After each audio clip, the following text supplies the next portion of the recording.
The weapons of the Sage of Six Paths, guys, make absolutely no sense in Naruto. Let's get into it. In the world of Naruto, weapons aren't really that effective to begin with, generally speaking. Kunai, Shuriken, come on, seriously. A ninja who gets defeated by Kunai and Shuriken in the Naruto world is basically just an extra, if that. Poor Tenten, right? She really got the short end of the stick in the Naruto anime and ended up as one of the weakest characters, didn't she? But even so, there were several weapons, a bunch of really specific weapons in the Naruto world that were and still are extremely powerful, like Minato's three-pronged kunai, for example. Not because of the kunai itself, even though, you know, it could cut and all that, it pretty much sliced off one of Killer Bee's tentacles, right? And it also had his special marking, right? So he could do those tricks with the Flying Thunder God technique. We also had the Monkey King Endless Staff, which was also extremely powerful in Sarutobi's hands. It was good for attack, defense, pretty much anything you can think of. It was even able to push the freaking Ninetales, my friend, out of the village. That's some serious power. It's like Goku's magic staff, but 100 times stronger, right? And he still invokes the jumpsuit. And also, for example, we had Orochimaru's Kusanagi sword, which is said to be able to cut through anything in the world. There simply isn't any material that sword can't cut through.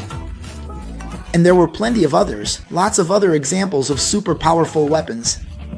But among all of them, the weapons of the Sage of Six Paths were said to be the most powerful weapons in the ninja world. So, my friend, for anyone who remembers, like, wanting to see the weapons, always, personally, I was really excited to see the Sage of Six Paths weapons in action, my friend. And I have to say, it was a huge disappointment, like, on a whole other level.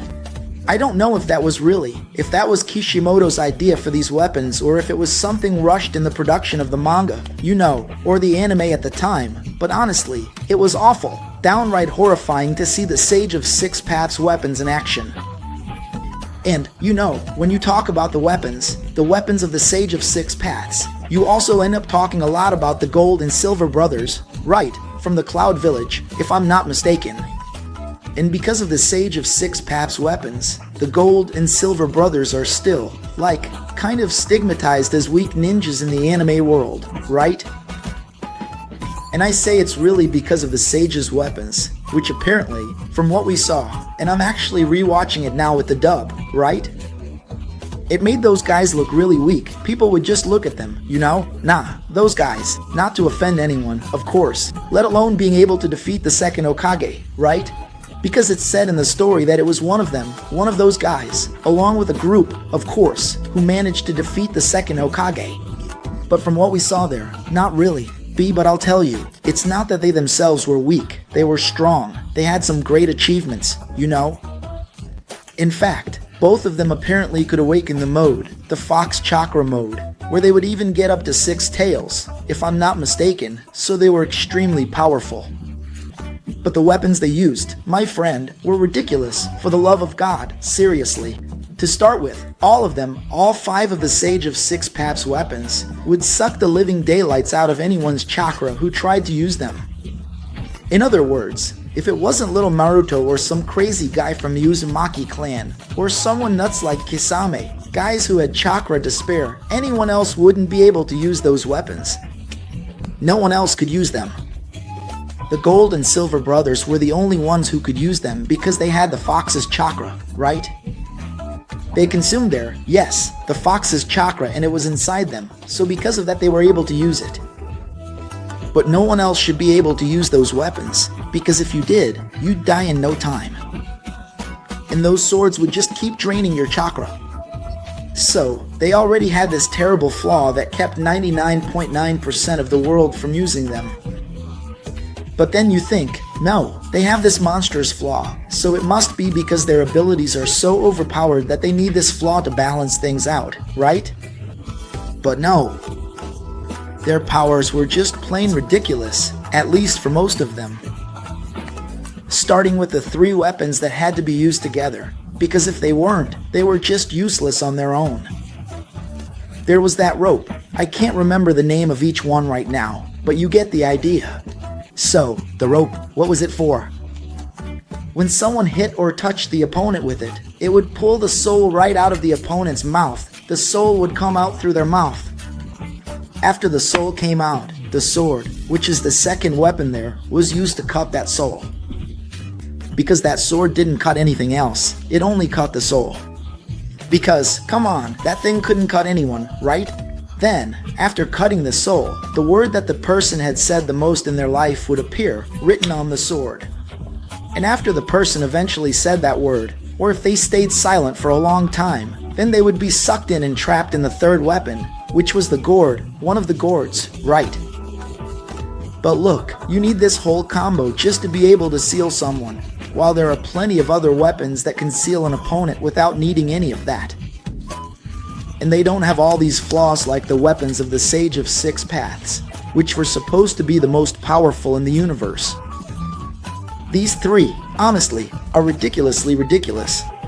There's Itachi's sword, right, from Itachi Susanoo, where you just stab the person in the stomach and they're sealed, that's it. It doesn't have all this hassle. There's also that sealing tag from those people in the Sand Village, which you just use and it seals the person.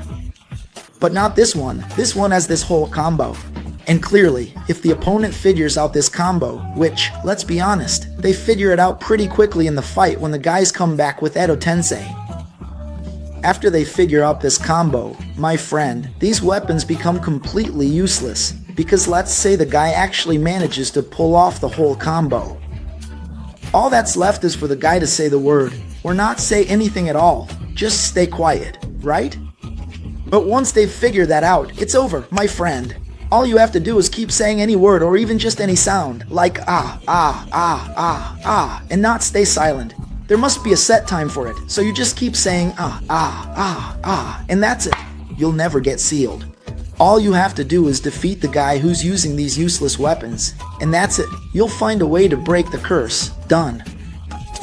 For God's sake, these three are the most ridiculous, but there's still another one that's just as silly, which is the giant gourd, right? That other gourd they have, which is also used for sealing.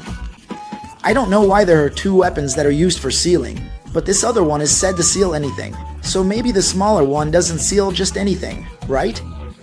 The bigger one is said to seal anything, even the Eight Tails itself gets sealed by it, so it can handle the whole thing. But to use it, there's also something ridiculous. The user has to give a command to the opponent, and the opponent absolutely has to respond. Oh my god. So that means if the opponent knows about this and just doesn't respond to the user's command, the weapon becomes totally useless, like it's good for nothing. So if you think about it, out of all 5 weapons, the only one that you can actually say is any good is the Duster, because its power is to generate the 5 elements, the power of the 5 elements, and it's got this devastating, really strong power from the 5 elements. All you have to do is think about which element you want to sweep away, and an incredible power will come out. But because of the flaw where it drains people's chakra, it also turns into a terrible curse, right? So, besides being horribly awful and depressing to use, they don't even come close, not even remotely close, to being the most powerful weapons in the anime, right? On the contrary, they're actually used in the anime in a completely nonsensical way, because when the Gold and Silver brothers are using them, okay, they have the chakra and all that. But then, when they come back with Edo Tensei, Darui grabs some of these weapons in the middle of the fight. He picks up, I think, the rope and the sword too. And right at the start, he feels something. Hey, they're just draining my chakra here. Oh, what a thing. Ha! I'm already about to run out of chakra. But that's all it does. It just gives this little disclaimer to say it's draining chakra, and that's it. After that, he spends the whole fight using those weapons, and for no real reason, right? Because the damn sword is useless, except for that soul-cutting thing, and that's it. He just keeps using it the whole fight, and he's totally fine. Totally fine. When, theoretically, after just a few seconds, he should have been collapsed on the ground, almost dead, just like Tenten was, right? But honestly, for me, by far, these are the most useless weapons in the Naruto world. Now tell me, do you know of any weapon more useless than these?